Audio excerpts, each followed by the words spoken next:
¿Cuáles son, cómo nosotros vamos a ver el cronoenvejecimiento? Nosotros comenzamos a envejecer desde el mismo día que nacemos del lecho materno. En el momento que nosotros salimos del lecho materno, comenzamos a envejecer.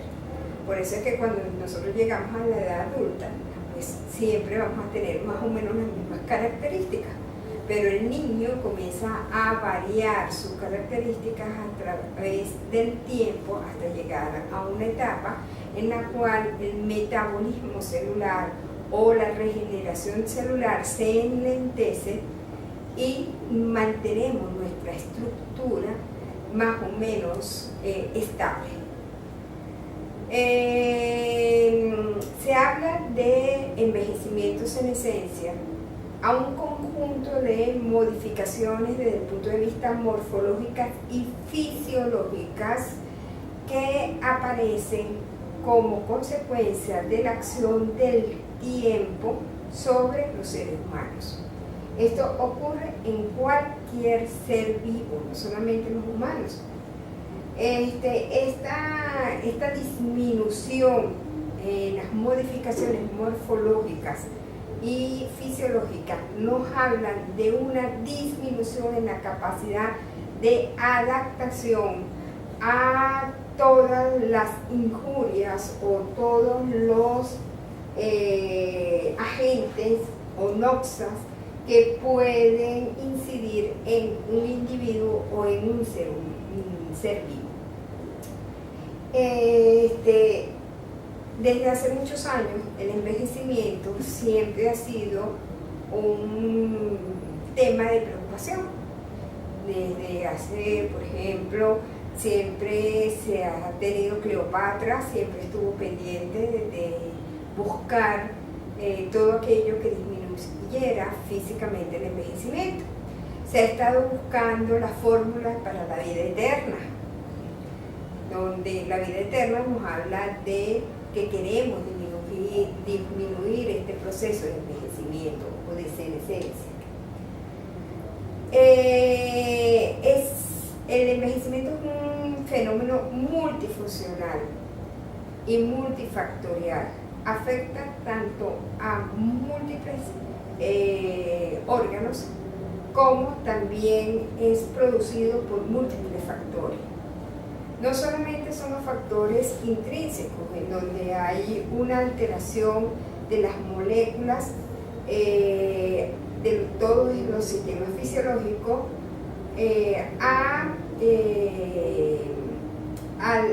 la forma como ellos se adaptan a todas esas actividades o esos agentes que pueden ser nocivos para nuestro cuerpo, sino que esa disminución de adaptación produce una mayor predisposición a desarrollar ciertas enfermedades. Y dentro del desarrollo de esas enfermedades nos puede llegar a producir inclusive el riesgo de muerte. En un proceso se puede decir que el envejecimiento es un proceso deleterio, es progresivo, es intrínseco, es universal. ¿Por qué es universal? Porque no solamente es a los seres humanos, también a cualquier ser vivo pues tiene un proceso de envejecimiento. Nosotros nacemos, evolucionamos y morimos. Eso ocurre en todos los seres vivos.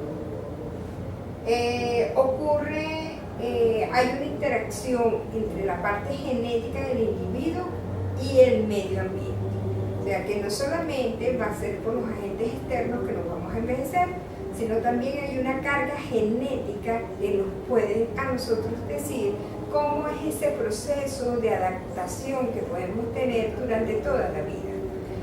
Por eso es que podemos conseguir que hay familias que son longevas, que viven muchísimos años, así como hay familias que viven, que terminan su vida a tempranas edades. Entonces, ¿cómo se manifiesta o se ha dicho que el proceso de envejecimiento se puede manifestar a partir de los 30 años? en el hombre. Hoy en día se habla de los 20 o 25 años en la mujer. Comienza a ver este proceso de envejecimiento. ¿Qué es lo que vamos a ver? Vamos a ver que todos los individuos tenemos un proceso permanente de envejecimiento que va a estar influenciado por todas las actividades que realiza el individuo. Actualmente podemos hablar de un máximo de vida media de 120 años, pero esto va a estar alterado o va a ser diferente de individuo a individuo de acuerdo a cómo este medio ambiente en el cual él se pueda desarrollar. Existen varias teorías del envejecimiento. Nosotros vamos a conseguir la teoría inmunológica, una teoría que nos habla de los radicales libres, sobre la programación genética, una teoría evolucionista, una teoría de los tejidos y la teoría de matemáticas y física. Vamos a comenzar a ver la teoría inmunológica. Esta teoría nos habla de la disminución de la capacidad del sistema inmune para producir anticuerpos y para discriminar entre lo que son los constituyentes, o sea, discriminar los anticuerpos constituyentes y los anticuerpos ajenos, como un aumento de las reacciones autoinmunes. Cuando tú comienzas a aumentar estas reacciones autoinmunes, pues se habla de un origen inmunológico del envejecimiento. Del origen o la otra teoría que nos habla de los radicales libres. ¿De qué nos habla esta teoría? De que existe el electrón que no es apareado y que este electrón nos va a producir unas reacciones de desorganización a nivel de las membranas celulares con muertos celulares, muertas de la célula. ¿Dónde aparecen estas radicales libres? Estos radicales libres nosotros aparecen cuando comemos, por ejemplo, grasa saturada, cuando fumamos, cuando nos exponemos a radiaciones ultravioletas, cuando estamos frente al estrés, cuando utilizamos sustancias químicas como pesticida, insecticida, o cuando en los contaminantes atmosféricos nos va a producir lo que es la formación de radicales libres o electrones libres, y estos electrones libres nos va a producir daño al ADN, y este daño al ADN como consecuencia va a disminuir o a producir daños letales celulares con muerte celular. Esta muerte celular pues nos va a dar un aumento,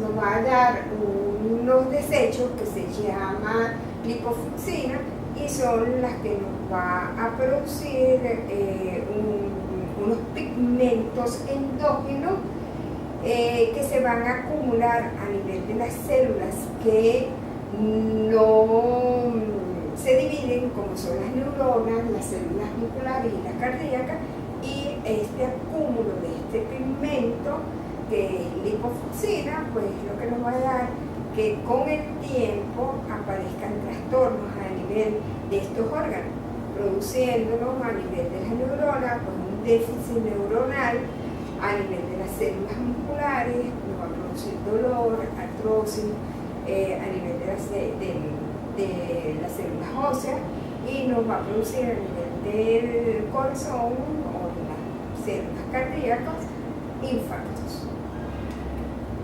Entonces, ¿qué nos va a producir eso? Que todos estos factores influyen sobre el ADN, modificando la estructura del ADN, produciendo entonces la muerte celular a nivel de las membranas celulares.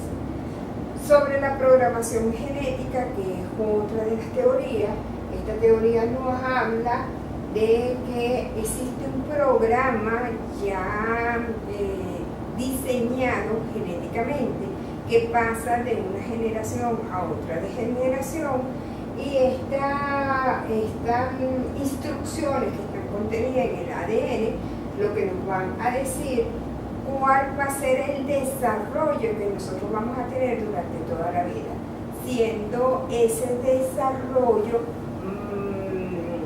o dentro de unas condiciones normales. Esta programación genética, pues lo que nos va a definir es que duremos más años o duremos menos años. De hecho, por eso es que nosotros podemos tener familias que sean longevas, que vivan durante muchos años y que puedan llegar a 110, 109 años, 120 años, mientras que hay otras familias que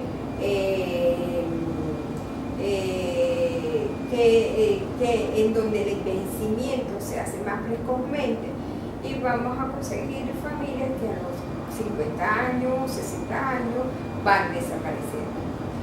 Este envejecimiento de programación genética también vamos a visualizarla en personas normales. Nosotros podemos tener dos personas de 20 años y una de 20 años parecer más joven que la otra, teniendo cronológicamente la misma edad. Claro, a esto le sumamos todos aquellos factores externos que pueden influenciar la celeridad de este envejecimiento. Hablamos de la parte de evolución o la teoría evolucionista, que nos habla de que el ser humano se ha adaptado a todas las condiciones externas a través de los años. Y hay ciertos factores que son intrínsecos que no han logrado la total adaptación. Entonces vamos viendo que, por ejemplo, hay enfermedades vasculares causadas por una alimentación incorrecta, donde no ha habido una fase de adaptación a esta alimentación actual, o esa mala alimentación actual. Por ejemplo, podemos tener la osteoartrosis, que nos habla de un problema osteoarticular dado por una falta de adaptación a la bipedestación, a estar. Tenemos la teoría de los tejidos, que nos habla de que cuando dos macromoléculas se unen, van a haber unos puentes de hidrógeno, aumenta la agregación de estos puentes, la inmovilización celular. Hay una inmovilización a nivel de las moléculas. Esta inmovilización va a interferir con todas las reacciones químicas normales, produce una alteración a nivel de las funciones que afectan la membrana celular hasta el ADN y produce a su vez envejecimiento. Hablamos de la teoría de las matemáticas y la física, que nos habla de lo que es más al menos, en donde a través de la complejidad de todos los mecanismos de regulación homeostática se comienza a enlentecer o a empobrecer a medida que pasamos los años. Entonces vamos de un estado joven, en donde se caracteriza que hay un gran número de factores regulares interactuando o reguladores interactuando en forma caótica, hacia el envejecimiento, que está caracterizada por una pérdida de esta complejidad o de este caotismo, con una tendencia a disminuir todos estos sistemas dinámicos, y esto nos va a producir una pérdida de la capacidad adaptativa de nuestro organismo. Entonces vamos de lo que es más, de lo que es caótico, a lo que es. En resumen, el envejecimiento entonces va a estar dado por dos procesos que se van a superponer y que son realmente los que nos van a dar la muerte del organismo. Uno de los procesos es la degeneración progresiva de todas las células y la otra es la pérdida de la capacidad regenerativa. Realmente, a medida que vamos aumentando las edades, pues a estos puntos de control y reparación celulares que permiten a las células ser reemplazadas se va disminuyéndose su integridad funcional de los tejidos y los órganos y nos lleva a la degeneración o degradación y esta degradación nos va a dar un balance hacia lo que llamamos envejecimiento. Son degeneraciones no patológicas, o sea, no es producida por un patógeno. Los mecanismos de regeneración que están relacionados, interrelacionados de degeneración, se deben a la generación de especies reactivas del oxígeno, a la glicación de proteínas y estos factores nos van a dar una pérdida de la capacidad de proliferación, una pérdida de la capacidad regenerativa y estos dos factores son los que nos va a permitir o nos va a producir un acortamiento de los telómeros y de todos los procesos que nos van a llevar a la muerte celular. Esta visión resalta tanto lo que son los factores intrínsecos o endógenos del envejecimiento como los factores extrínsecos del envejecimiento. Entonces, cuando este balance se multiplican ambos factores, pues es lo que nos va a llevar a la producción de que el individuo se envejezca. Vamos a ver cuáles son las alteraciones histológicas del envejecimiento cutáneo. A nivel epidérmico vamos a conseguir que hay una disminución del turgor o del turnover epidérmico. Hay una displasia de los queratinocitos y pérdida de su polaridad. Hay una disminución de las células del Langerhans. Hay un aumento o disminución del número de los melanocitos. Y hay un aplanamiento de la unión dermoepidérmica. A nivel de la dermis, vamos a conseguir por una elastosis solar, por degradación de las fibras de colágeno, va a haber una disminución del espesor de los fibroblastos, estos van a ser escasos y poco activos, va a haber una fragilidad capilar por lesión de los endotelios y del tejido conectivo perivascular. Puede haber una atrofia cutánea con pérdida de la grasa periocular y peribucal. Hay cambios en la textura, evidenciándose asperezas en los queratinocitos. Hay ritidez o presencia de líneas de expresión. Hay surcos más profundos, disminución de la elasticidad, cambios en el color. Esto se evidencia a través de las discromías, de los léntigos, de las telangiectasias. Nosotros tenemos que diferenciar lo que es el envejecimiento intrínseco del extrínseco y del fotodaño. Cuando hablamos del envejecimiento intrínseco, nos estamos refiriendo a todos aquellos factores genéticos que influyen en el proceso de envejecimiento. Cuando estamos hablando del envejecimiento extrínseco, estamos hablando de todos aquellos factores ambientales que también nos pueden llegar a producir una exacerbación o un aumento de estos factores genéticos, evidenciándose o aumentando o acelerando este envejecimiento intrínseco.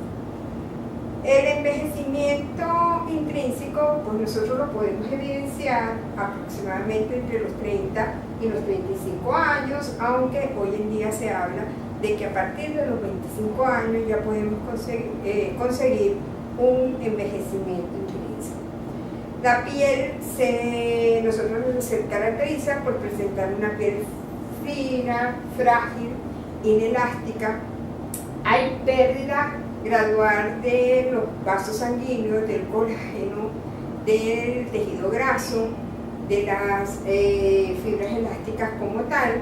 Hay una reducción de la densidad de los folículos pilosos, hay cabellos débiles, hay arrugas finas que pueden desaparecer al estirarse, y en la menopausia hay un aumento de los receptores estrogénicos, como anteriormente lo había mencionado, aumentando así la presencia de folículos pilosos en áreas del cuerpo con sensibilidad andrógena.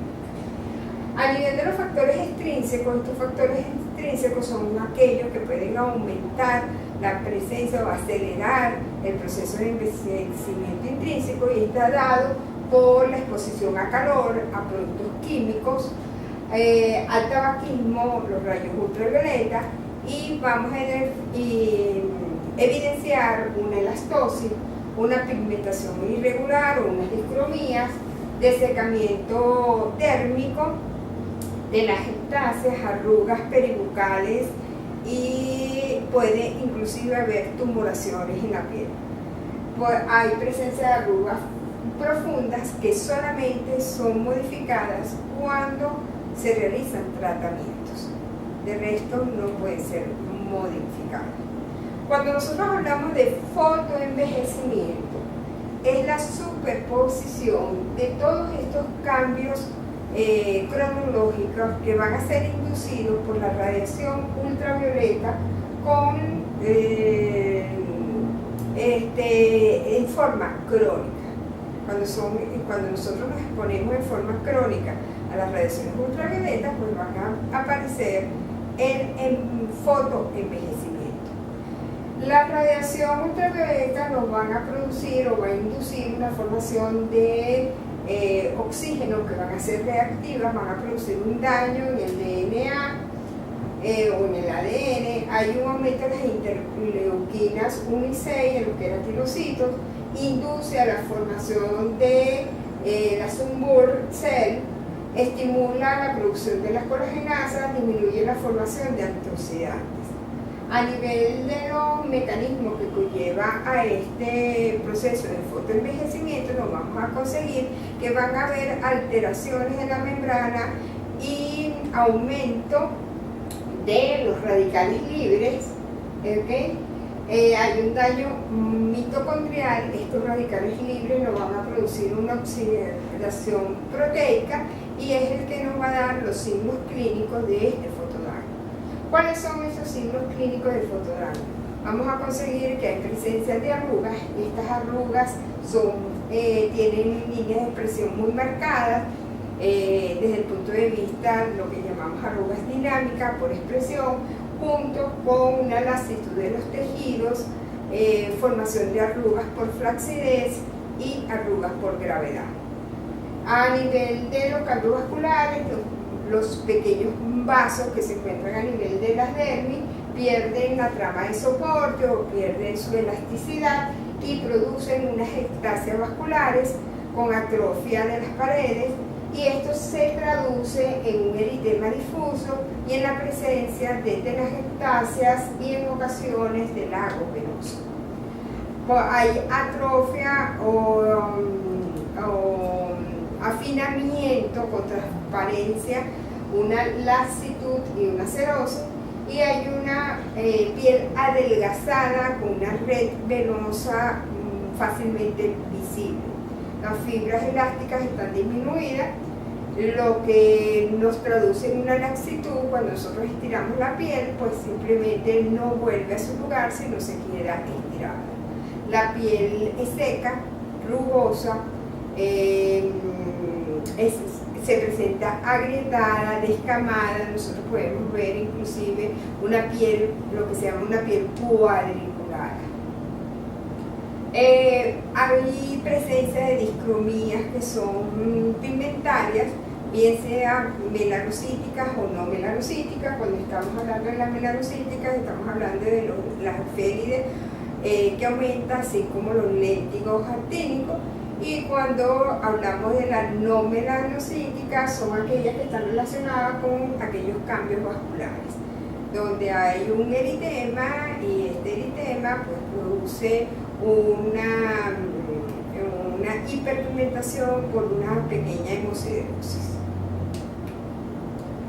Pues vamos a conseguir también discromías no pigmentadas como la estaloidiosis, hay hiperplasia sebácea, como puede haber comedones solares, cicatrices estrelladas que van a producir, por ejemplo, en los ancianos nosotros podemos encontrar estas cicatrices estrelladas como la púrpura de Bateman, o microtraumatismos en los antebrazos, que son unas púrpuras o unas lesiones purpúricas que se ocurren por el adelgazamiento de la piel y por unas ectasias o unas lesiones a nivel vascular. Esta púrpura pues son de difícil tratamiento, se indican emolientes, hidratación y cero exposición al sol. Hay una queratosis que está asociada con el riesgo de carcinomas espinocelulares, por eso es que toda queratosis solar debe ser investigada, debe ser evaluada para evitar que vaya a transformarse en un carcinoma espinocelular. Cuando se evidencia fotodaño, pues hay una mayor predisposición a que el paciente sufra de neoplasias.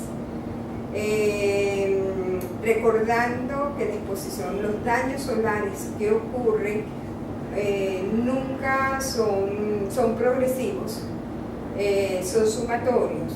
Y el hecho de que ahorita no se exponga el sol no significa que todo el sol que se expuso durante años anteriores no vayan a hacer su efecto. Aquí tenemos un paciente que tiene un fotodaño, vamos a ver una piel adelgazada con una línea de expresiones que no son dinámicas, son estáticas. Hay unos surcos nasogenianos marcados, hay una elastosis en la piel, hay una disminución del tejido graso y hay telangiectasias o ectasias a nivel de las alas nasales. También, ahorita aquí no lo ven, pero en el material de apoyo ustedes lo van a ver, donde van a evidenciar todas las discromías faciales, queratosis seborreica y queratosis solares que presenta la paciente. Vamos a entrar entonces a la clasificación de los tipos de piel. Nosotros podemos a nivel epidérmico tener dos clasificaciones, lo que llamamos una piel gruesa y lo que se llama una piel delgada. Cuando hablamos de una piel gruesa nos estamos refiriendo al extracto córneo, a que tiene un extracto córneo muy desarrollado con una exposición crónica al sol, el aspecto es áspero, con un poro dilatado y un color pardo amarillento y hay una hiperkeratosis. En la piel gruesa está representada por un estrato córneo fino, es propia de las mujeres y los niños, tiene un aspecto uniforme con los poros poco dilatados y el color es rosado translúcido más o menos. Aquí tenemos una diferencia entre lo que es una piel gruesa a una piel delgada. En la piel gruesa pues vamos a ver una hiperkeratosis, unas líneas de expresión bastante marcadas, vamos a ver los corneocitos bastante gruesos, el estrato córneo, mientras que en una piel fina vamos a encontrar que esos poros no están dilatados, no hay líneas de expresión, no hay queratosis, la piel se ve homogénea. Según la dermis, nosotros la podemos clasificar en una piel tónica o una piel flácida. Cuando hablamos de piel tónica estamos hablando de tensión, de elasticidad. Entonces en una piel tónica pues hay la tensión, hay una elasticidad, se ve una piel firme. Esto es representativo de pieles jóvenes. Cuando estamos hablando de una piel flácida, hablamos de la pérdida de la elasticidad, no se recupera a aunque nosotros después de una deformación, o sea, si nosotros hacemos la presión de la piel, alamos la piel, cuando la dejamos de jalar, pues ella no vuelve a su estado original. Es característica la piel flácida del envejecimiento. Puede evidenciarse en personas jóvenes con patología, especialmente cuando hablamos de que hay un fotodaño. Puede haber presencia de una piel flácida en personas jóvenes, o también cuando hay pérdida de grasa o cuando hay alguna enfermedad de base. Por ejemplo, problemas de tiroides,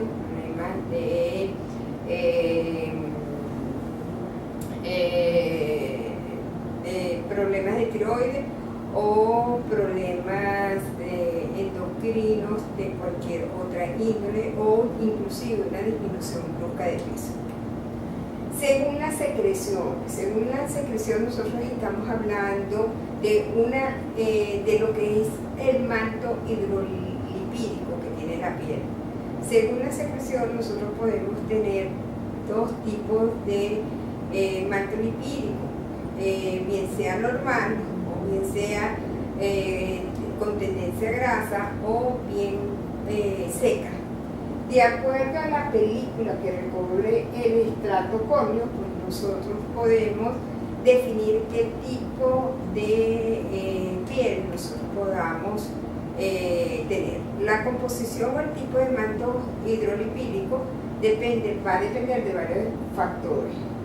Un factor es la parte constitucional o inherente al individuo. Otro factor es la localización corporal. Por ejemplo, siempre en la frente hay mayor presencia de glándulas sebáceas que en el resto del cuerpo. La edad, al envejecer, pues vamos a ir disminuyendo la secreción sebácea, especialmente en las mujeres. En los hombres, pues esto puede tardar un poquito más. El sexo, ahí influencia las hormonas sexuales sobre las secreciones, ya lo habíamos dicho. Por ejemplo, son muy sensibles la glándula sebácea a los andrógenos. Tenemos los ambientales, como los agentes ambientales externos, que pueden modificar el aspecto de la piel, especialmente el sol, el tabaco. ¿En qué va a derivar este manto lipídico? Nosotros podemos conseguir una epidermis en donde la capa externa sea acuosa. Vamos a ver en la epidermis que es fina, una secreción sebácea escasa, un tamaño del poro pequeño. Cuando la externa es neutra, vamos a conseguir una epidermis normal, la secreción sebácea es media y el tamaño del poro es normal. Y cuando es oleosa, pues vamos a tener una epidermis gruesa con una secreción sebácea alta y el tamaño del poro es grande. Entonces estamos hablando, por ejemplo, de biotipo seco, neutro y graso. En la piel grasa, entonces, va a presentar una mayor actividad de las glándulas sebáceas. Esta constituye,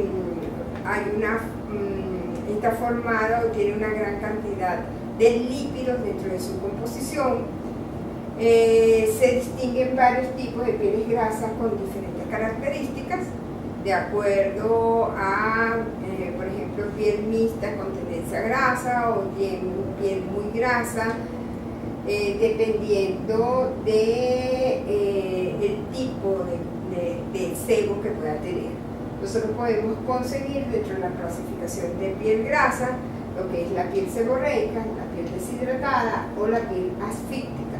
Cada una de ellas pues va a tener diferentes tipos de características. Nosotros la reconocemos claramente porque la piel seborreica siempre es una piel grasa donde los poros están dilatados, su textura es untuosa, puede haber presencia de espinillas o lo que llamamos comedores abiertos o cerrados. En la piel deshidratada, pues solamente hay una brillantez en la zona T, es áspera, puede ser escamosa, los poros son abiertos, especialmente en la zona T. Puede, en la asfíctica, la piel es color mate, no hay zona seborreica, puede ser untuosa en algunas zonas, los poros son cerrados, pueden haber quistes sebáceos y comedones y se descama según las áreas en las cuales nosotros estemos bien. La piel seca presenta una emulsión del manto epidérmico en la fase externa acuosa, se desarrolla como consecuencia de una disminución del contenido de agua en el estrato córneo. Sus características son que es una piel áspera, descamativa, con pérdida de la flexibilidad, de la elasticidad, y puede presentar grietas e hiperkeratosis. La deshidratación va a depender de varios factores internos, como son las patologías cutáneas, y de factores externos, por ejemplo, como el calor, las radiaciones, agentes alcalinos que vayan a producir una piel seca. Aquí pues tenemos dos ejemplos de lo que es una piel grasa con comedones y una piel totalmente seca, descamativa. Esta piel seca no solamente la vamos a conseguir en las manos, sino también en el rostro. Según las secreciones, entonces nosotros vamos a conseguir también las pieles alipídicas, que se caracteriza por una disminución del nivel lipídico en la secreción sebácea, ocasionando deshidratación de la capa córnea.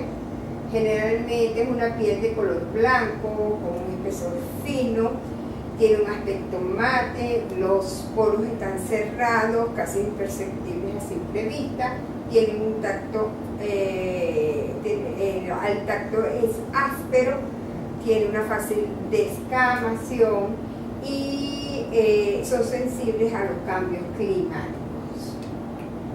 Por ejemplo, aquí tenemos una piel, tenemos las pieles deshidratadas, que su sequedad va a deberse a un déficit de agua en el estrato córneo, tiene un aspecto áspero, tiene con piel fina, un aspecto mate, puede tener una gran tendencia a las arrugas, puede tener poros, en algunos casos algunos poros dilatados con infección, tiene una mala adaptabilidad a los cambios climáticos y se considera que es una piel muy sensible.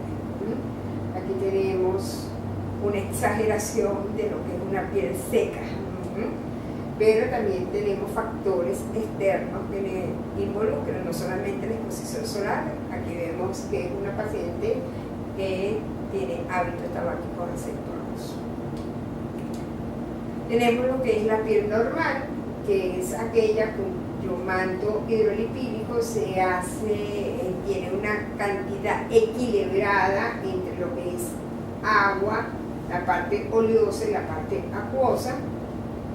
No presenta ninguna alteración, tiene una piel color rosado, uniforme, muy suave al tacto, adversión perlado, es propio de las pieles jóvenes, es fina, no tiene arruga, es flexible, presenta una alta elasticidad, tolera bien los cambios ambientales, pueden tener unos poros abiertos o no,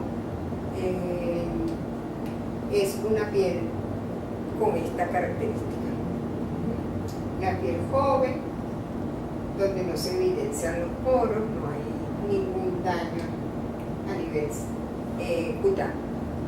Ya conociendo los diferentes biotipos de piel, nosotros podemos entrar a la clasificación del fotodaño según Brogau.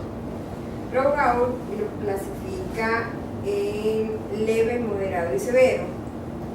La clasificación del grupo 1 o leve está representado por individuos que van entre 28 a 35 años. Dentro de sus características es que no hay queratosis, no hay cicatrices, no hay pocas arrugas y puede o no haber algunas discromías faciales y generalmente usan poco maquillaje o ningún maquillaje. Esto es un ejemplo del blowout tipo 1. Tenemos el blowout tipo 2 o moderado, que está representado, o él lo representa, en individuos que van de 35 a 50 años. Pueden haber queratosis actínicas iniciales, pueden ser visibles, más no palpables, hay leve decoloración amarillentas en la piel, pueden haber unas arrugas iniciales, especialmente arrugas en las líneas paralelas a la sonrisa o las arrugas gingivales, pueden haber leves cicatrices y generalmente requieren de poco maquillaje. Tenemos el grupo 3 o el avanzado, está representando por individuos entre 50 y 65 años. Hay presencia de queratosis actínica, tanto palpable como visible. Las arrugas son presentes aún en descanso, o sea, hay líneas estáticas. Hay cicatrices moderadas de acné y siempre generalmente usa maquillaje. Tenemos el grado 4 o el severo, que va entre 60 y 75 años. Hay una queratosis actínica y podría haber cáncer en piel, arrugas y un cutis laxo. Puede ser gravitacional o dinámico, cicatrices, pueden haber cicatrices severas de acné. Siempre usa maquillaje para cubrir los perfectos, mas esto no se logra. ¿Por qué es importante saber la clasificación de blowout? Porque dependiendo de esta clasificación son los tratamientos que nosotros podemos indicarle al paciente y podemos definir cuál es el pronóstico de mejoría que pueda tener el paciente y si el tratamiento que nosotros le estamos ofreciendo resuelve su problema. Por ejemplo, esta paciente, si yo solamente le digo que se haga un láser, va a tener una mejoría, pero las líneas estáticas y las líneas dinámicas no van a mejorar. En esta paciente con un láser simplemente yo puedo mejorarle todo su contorno y todo el tipo de piel que tiene, todas esas líneas de expresión. Aquí también podemos mejorarla. Y este paciente, por ejemplo, no requiere ningún tratamiento agresivo. De acuerdo al láser o al grupo o la clasificación de blowout, es que nosotros podemos decir qué tipo de tratamiento es el que más le conviene a cada uno de los pacientes. Vamos a ver lo que es la melanodermis o los trastornos dérmicos por melanina. Dentro de la melanodermia nosotros vamos a conseguir una pigmentación a nivel de la epidermis, que puede ser amarronada o parda, y a nivel de la dermis, la originalidad, una pigmentación gris azulada. Podemos conseguir hipercromías o hiperpigmentaciones extramelanérmicas debido a diferentes tipos de melanina depositados en la dermis, generalmente da un color gris azulado o naranja. El melasma es una de las principales patologías de hiperpigmentación a nivel dérmico y epidérmico, con lo cual acuden los pacientes a la consulta. El melasma es una pigmentación que aparece en todo el rostro, que tiene diferentes factores, pero que se exacerba ante la exposición a la luz. Afecta tanto a hombres como mujeres, pero con mayor predilección en mujeres, especialmente después del embarazo, y pueden desaparecer en forma espontánea después del parto. Entre un 20 y un 30% se mantiene persistente después del parto y tiende a aumentar a medida que los embarazos son sucesivos. Las causas son diversas. Una de las causas es la exposición a la luz solar o a la luz ultravioleta. Hay factores predisponentes como es el embarazo, el uso de anticonceptivos, algunos cosméticos que sean fotosensibilizantes, la exposición prolongada a fuentes calóricas, el factor racial es importante, así como la ingesta de productos fotosensibilizantes. Se localizan generalmente en la cara y en las partes vecinas del cuello. Pueden tener una región centromedial, ¿okay?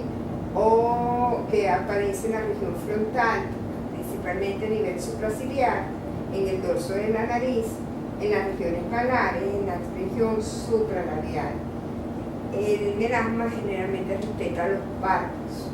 Son manchas de color café, pueden ser café con leche, unas más claras, otras más oscuras. No tienen una tonalidad uniforme. Esto patológicamente va a haber una hiperpigmentación de la capa basal con unos melanóforos que contienen melanina a nivel de la dermis superficial. Rara vez está combinada con una inflamación crónica a nivel de la dermis papilar. Aquí vamos a ver los melanocitos, cómo se encuentran distribuidos.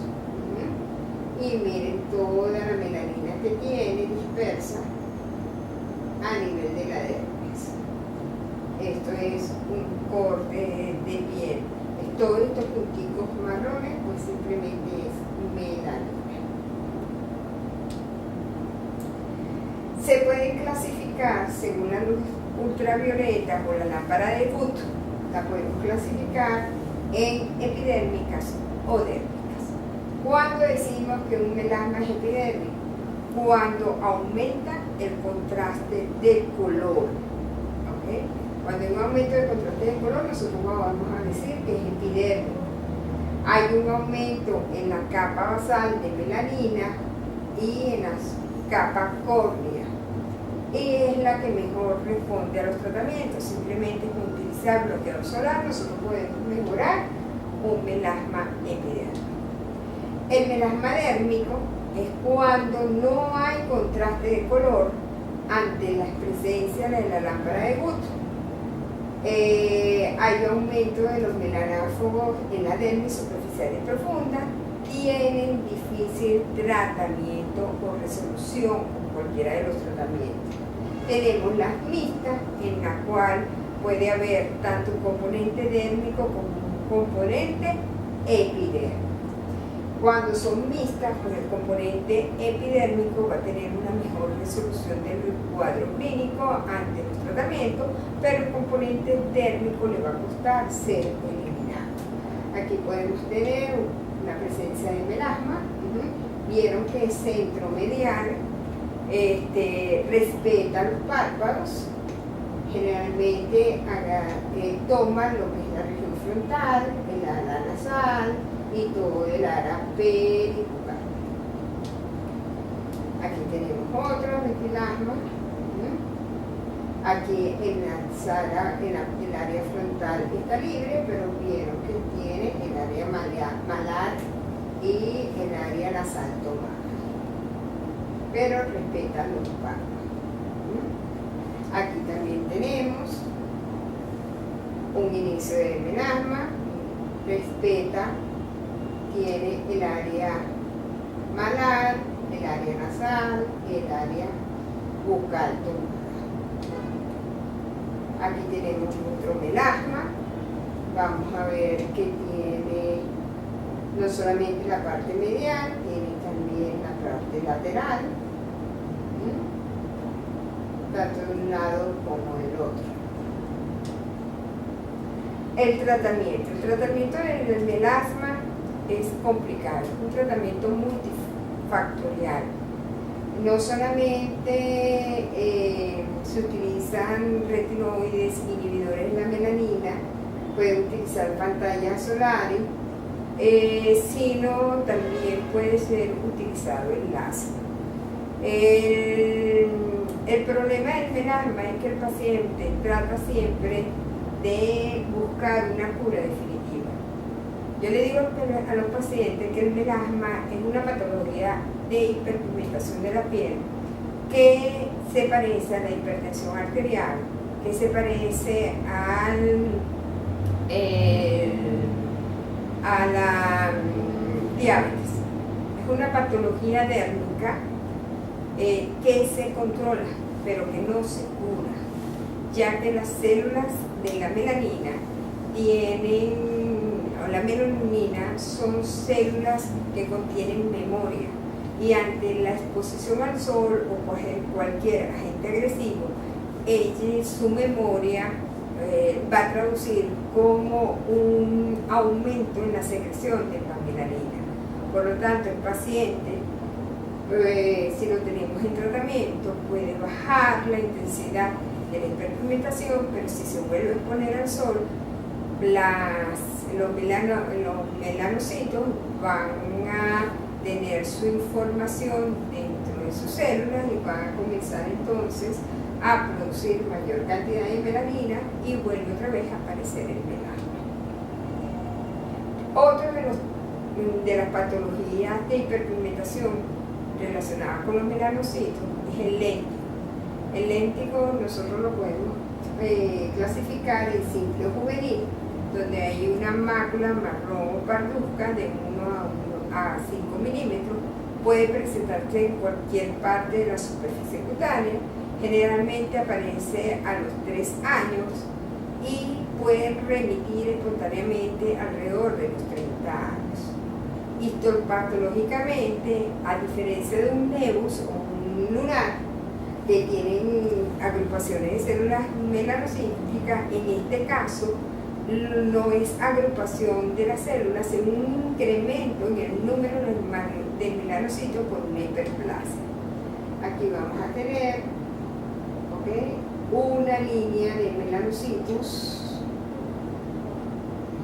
con un aumento de su secreción y una proliferación de estos melanocitos en la línea basal.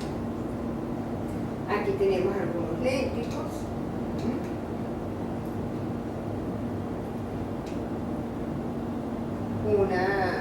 Tiene una gran cantidad de lesiones a nivel nasal. Estos léntigos se van exacerbando a medida que se va exponiendo al sol. Tenemos los léntigos seniles o actínicos, que tienen un aspecto muy diferente al anterior. Sigue siendo a través de una lesión de mayor diámetro, una tonalidad un poco más marronceada, tiene una superficie rugosa, descamativa. Solo están presentes en casi el 90% de los pacientes mayores de 60 años de piel blanca. Histopatológicamente, pues hay no solamente un aumento en la hiperpigmentación, en la pigmentación de la capa basal, sino también una hiperplasia de la epidermis.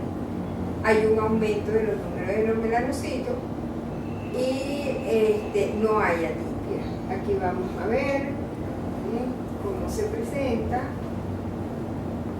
un aumento de los melanocitos. Hay hiperplasia no solamente de los melanocitos, sino también del componente epidérmico. ¿Vieron? La capa epidérmica pues está engrosada en mayor tamaño. Tenemos las eférides, o lo que conocemos comúnmente como las pecas. Se presentan generalmente en zonas de fotoexposición. Principalmente aparecen en personas de pieles claras, personas rubias, pelirrojas. Son pequeñas lesiones con una tonalidad marronceada y que se pueden modificar con la exposición al sol. son las llamadas efémidas o pequitas. Si nosotros nos exponemos al sol, pues estas efémidas aumentan, y hay muchos pacientes que consultan pensando que tienen una hiperpigmentación, y no es que tienen una hiperpigmentación, sino que tienen varias efémidas que han confluenciado o se han pegado una de la otra y da visualmente un efecto de mancha. Nosotros hacemos un tratamiento, bien sea indicándole fotoprotección o con un tratamiento a base de láser o a base de crema, pues en pocas semanas ellas tienen una buena resolución del cuadro clínico por la cual han consultado. Las efémidas pues no se presentan, sino histológicamente es un aumento de los melanocitos a nivel de la capa basal, pero que donde no hay un aumento de la queratosis o de la epidermis como tal.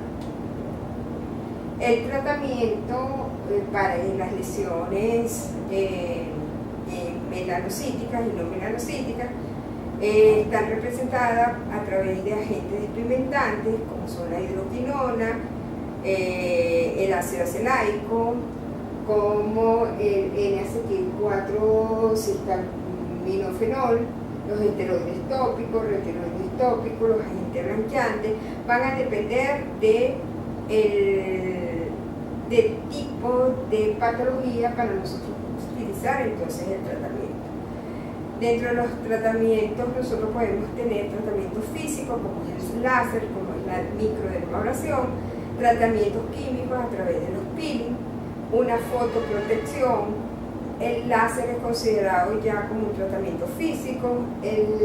Utilizamos triclor acético, el ácido glicólico, como parte de tratamientos para tratamientos físicos para tanto la hiperpigmentación como el envejecimiento. Y otro de los tratamientos que se utilizan en el envejecimiento es la cirugía plástica, que es lo último en la cual nosotros vamos a trabajar. El láser es una herramienta que nosotros podemos utilizar para disminuir los signos del envejecimiento, tanto intrínseco como extrínseco. Va a depender de la condición que tenga el paciente para nosotros poder definir el tipo de láser a utilizar. Nosotros podemos utilizar en pacientes con envejecimiento no solamente láseres desde el tipo de vista ablativo o agresivo, donde nosotros vamos a tener una regeneración profunda celular, sino también nosotros lo podemos hacer a través de una bioestimulación de colágeno y elastina. Y esta bioestimulación está dada por láseres no ablativos, bien sea láseres, otros sistemas de luz, como son la luz LED o como es la luz intensa pulsada. O sea, tenemos un arsenal de tratamiento bastante amplio que no justifican que el día de hoy no se haga o no le podamos ofrecer a nuestros pacientes un tratamiento efectivo. Hasta aquí son las nociones elementales o básicas del rejuvenecimiento facial, hiperpigmentaciones. Cualquier duda pues la pueden escribir en el aula virtual y se les serán respondidas. Gracias por la atención del día de hoy. Este material lo tienen en su aula virtual.